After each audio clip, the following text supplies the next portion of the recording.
살면서 미쳤다는 말을 들어보지 못했다면 당신은 단 한 번도 목숨 걸고 도전한 적이 없었던 것이다. 안녕하세요. 도전88입니다. 원래부터 고가의 토지를 매입할 경우에 자금 조달 계획서를 제출해야 되는데요. 그에 대한 내용을 자세히 알아보겠습니다. 얼마 이상 되면 자금 조달 계획서를 제출해야 되는지, 그리고 언제 제출해야 되는지부터 먼저 설명을 드리겠습니다. 토지 투기적이라고 예상되는 지정된 수도권 광역시 세종시는 1억 이상 토지 거래, 그 밖의 지역은 6억 원 이상의 토지 거래를 할 때 자금 조달 계획서를 제출해야 되고요. 그리고 그럼 어디다 제출해야 되는지 그것에 대해서 알아보겠습니다. 25일 이내에 관련 자금 조달 계획서를 공인중개사에게 제출하면 됩니다. 그래서 공인중개사가 접수를 할 수 있다, 이런 이야기가 되겠습니다. 자, 두 개를 먼저 살펴봤고요. 그 다음에 자금 조달서 그리고 이용 계획서, 이 두 가지를 제출해야 되거든요.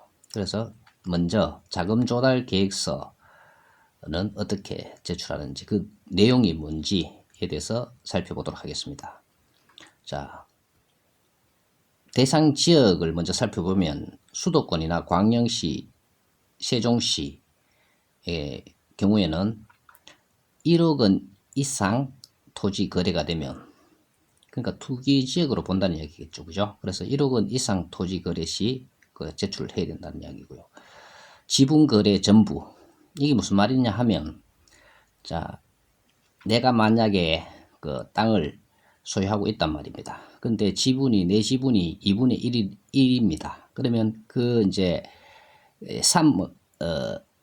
토지가 3억인데 내 지분 1억 5천이겠죠, 그죠? 1억 5천인데 1억 이상이니까 1억 5천, 내 지분에 대한 1억 5천, 자, 1억이 넘으니까 여기서는 제출해야 된다는 이야기고, 그 다음에 이제 1년 이내 서로 맞닿은 토지를 추가 취득한 경우 합산 1억 원 이상, 이렇게 되겠습니다.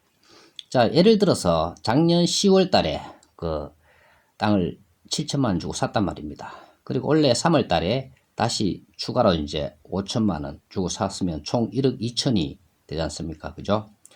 그때는 두 개 합쳐서 1억 이상이 되니까 제출해야 된다, 그런 내용이 되겠고요. 자, 그 밖의 지역 6억 원 이상 토지 거래, 그래서 6억 원 이상 되면 자금 조달 계획서를 제출해야 된다, 이런 내용이 되겠습니다. 그래서 1년 이내에 해당 토지, 서로 맞닿은 토지를 추가 취득한 경우 합산 6억 원 이상.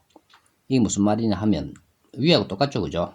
자, 작년 10월에 4억 주고 땅을 샀습니다.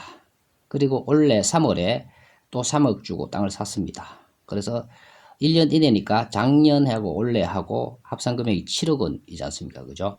그래서 이거는 6억 원 이상 토지 거래가 되어서 이것도 제출을 해야 된다, 그런 내용이 되겠고요.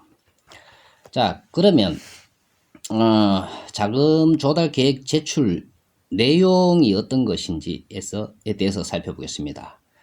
그러면 자금 조달 계획 다 알죠, 그죠? 자, 자금 조달 계획. 그러니까 내가 땅을 사는데 돈을 어디서 나가서 땅을 사느냐, 뭐 이런 내용이 안 되겠습니까? 그래서 자기 자금으로 살 수도 있고요. 그리고 빌려서 살 수도 있겠죠, 그죠? 돈을 대출내서 살 수도 있다, 이런 말이 되겠습니다. 자기 자금이라는 것은 금융에서 돈을 예금해 놓은 돈 있지 않습니까, 그죠? 그래서 예금액, 주식 팔아서 살 수도 있고 채권 팔아서 살 수도 있습니다. 그 다음에 이제 증여, 상속, 현금으로 살 수도 있을 것이고요. 그 밖의 자금 또는 부동산 처분대금, 토지 보상금, 자, 이런 것을 자기 자금으로 본다는 이야기고요. 그 다음에 차입금은 이제 빌려서 땅을 산다, 이런 내용이 되겠죠, 그죠? 금융기관 대출액, 이렇게 되겠죠. 그래서 본래 금융기관에 이런데 저당 설정하고 이래서 빌려오지 않습니까, 그죠? 그래서 토지담보대출, 신용대출, 그 밖의 대출, 그 밖의 차입금. 자, 이런 것이 있겠고요. 자, 이용 계획을 또 적어야 된다는 이야기입니다. 그죠? 이용 계획.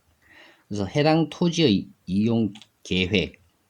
예를 들면 농업 경영. 그러니까 뭐 농업을 하기 위해서 땅을 산다. 산림 경영. 자, 임산물을 뭐 심겠다. 건축물 건축. 그래서 건물 짓는데 도로 현상 보존 등 뭐 이런 것이 있겠죠. 자, 그 다음에는 토지 자금 조달 계획서 제출 방법에 대해서 설명을 드리겠습니다. 자, 그러면 계획서를 작성을 했으면 시군 구청에 들어가면 작성 용지가 있습니다. 그래서 맞춰서 적으면 되고요. 뭐 읽어보면 다 알 수가 있습니다. 그래서 그럼 제출은 어떻게 하느냐? 그에 대해서 간단히 살펴보겠습니다. 부동산 소재지 관할 시군구청을 방문해서 또는 인터넷을 통해 제출이 가능합니다. 그래서 아까도 언급해 드렸다시피 공인중개사를 통해 제출하는 경우에는 매수인은 25일 이내 관련 자금 조달 계획서를 공인중개사에게 제출해야 하며 기간 내에 제출하지 않는 경우 매수인이 별도로 제출해야 합니다. 그러니까 공인중개사가 제출하면 공인중개사가 접수를 해주는데 빠뜨렸다 이런 이야기입니다. 그러면 기간 내에 제출하지 못하는 경우에는 매수인이 땅을 산 사람이 별도로 제출하면 된다. 이란 내용이고요. 자금 조달 계획서가 실제 내용과 그러니까 작성을 했는데 실제 내용과 다를 경우에는 검토를 해보고 거기서 반려를 하게 됩니다. 그리고 반려를 하면 다시 작성을 해서 수정해서 다시 제출하면 됩니다.